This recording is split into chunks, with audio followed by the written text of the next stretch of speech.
한국도 생산하는 아스트라제네카가 엄청난 반전을 보이고 있습니다. 아스트라제네카 접종을 서두른 영국에서는 놀라운 퇴치 변화가 나타났습니다. 1월 중순 6만 명까지 치솟았던 하루 확진 자수가 전일 6천 명대로 감소한 것입니다. 하루 사망자 수도 1,000명 이상에서 10분의 1로 급격히 축소되고 있습니다. 반면 옆나라 프랑스는 11월 이후 감소세 없이 하루 2만 명대 확진자가 유지되고 있습니다.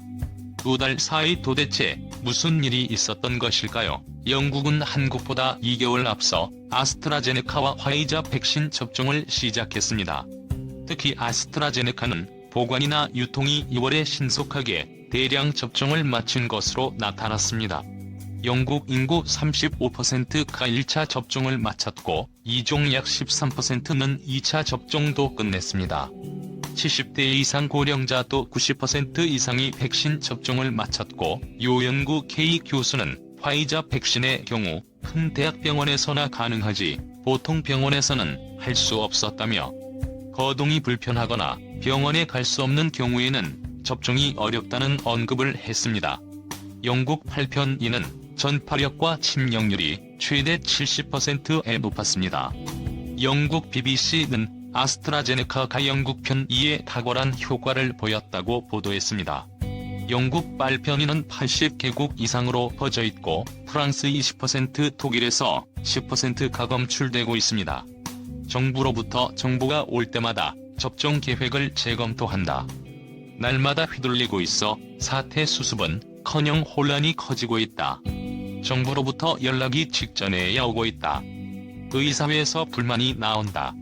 주말이던 2월 27일 일본 도도부 현 지사 약 40명이 온라인 회의를 열었습니다. 이날 회의를 두고 일본 교도통신은 백신 접종에 대한 정보 지연과 잦은 일정 변경 등을 두고 불만이 쏟아졌다고 분위기를 전했습니다. 실제 지자체장들은 일본 정부가 전체적인 백신 접종 계획을 어떻게 짜고 있는지, 지역에는 백신을 언제, 얼마만큼 보내줄 수 있는지, 접종 정보를 관리할 시스템은 언제 만들어 공개할지 등을 물었으나 답을 듣지 못했습니다. 일본은 2월 17일부터 의료 종사자를 대상으로 코로나19 백신 접종을 시작했습니다. 접종 첫날 125명이 백신을 맞았습니다. 이후 보름이 지난 3월 3일 현재 일본의 누적 접종자는 34,772명입니다. 하루 평균 2,318명이 맞은 셈입니다.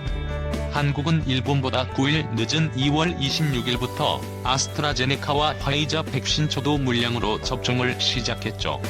접종 첫날 18,489명이 백신을 맞았고 이후 닷새째인 3일 기준 누적 접종자는 87,428명으로 일본을 제쳤습니다. 하루 평균 17,485명이 백신 예방접종에 참여했습니다. 물론 접종 기간이 짧긴 하지만 단순 비교해 일본보다 7배 이상 빠른 속도입니다.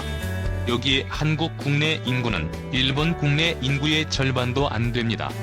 인구 대비 접종 속도로 보면 3일 현재 한국이 0.17%, 일본이 0.02%가 됐습니다.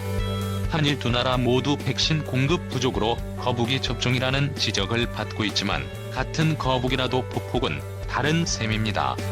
백신 확보와 접종 모두 빨랐던 일본은 어쩌다 이런 상황을 맞게 된 걸까요?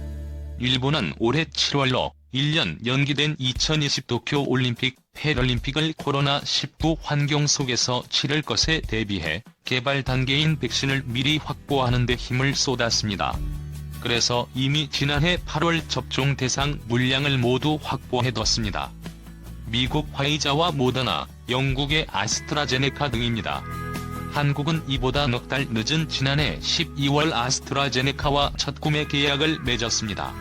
그랬던 일본이 좀처럼 접종 속도를 내지 못하는 건 일본 내에서 유일하게 승인받은 화이자 백신을 확보하는 게 쉽지 않아서입니다.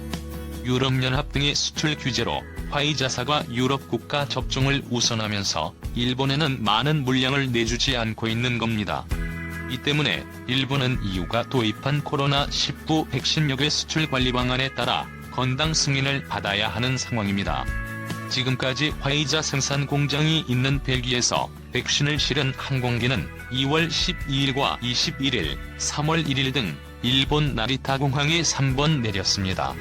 대략 열흘 간격인데 3편을 모두 더하면 68만 명분에 해당합니다.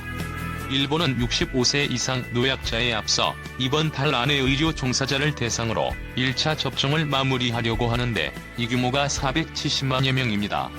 이렇게 적은 물량을 지역별로 골고루 나눠주다 보니 전체적인 접종 계획에도 차질을 빚고 있습니다. 애초에 3월 하순부터 시작하려던 65세 이상 고령자에 대한 접종은 4월 1일로 미뤄졌고 이는 다시 12일로 연기됐습니다.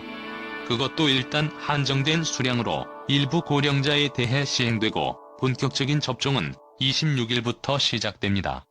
일본 정부는 아스트라제네카와 모더나 백신의 일본 내 생산이 가능해지는 여름쯤에는 상황이 다소 나아질 것으로 기대하고 있습니다. 일본은 여기에 화이자 백신 한 병의 접종 횟수를 5번에서 6번으로 늘려 백신 허비를 최소화할 수 있는 특수주사기도 충분히 확보하지 못했습니다. 일본 정부가 대량 확보한 일반 주사기로는 한 병에 5회 접종만 가능하나 주사기 끝부분에 남는 백신의 양이 적은 특수주사기로는 6회 접종이 가능합니다. 일본은 병당 6회 접종 기준으로 7,200만 명분의 백신을 공급받기로 화이자와 계약했습니다. 특수주사기를 확보하지 못하면 화이자 백신 접종 횟수가 그만큼 줄어들게 됩니다.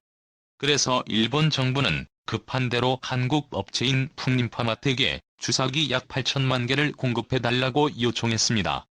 자국 의료기기 제조업체인 미프로의 경우 태국에 있는 공장에서 특수주사기 생산량을 월간 50만 개에서 몇 배로 늘릴 방침인데 증산분 공급은 9월쯤에나 이루어질 전망이라고 교도통신은 전했습니다.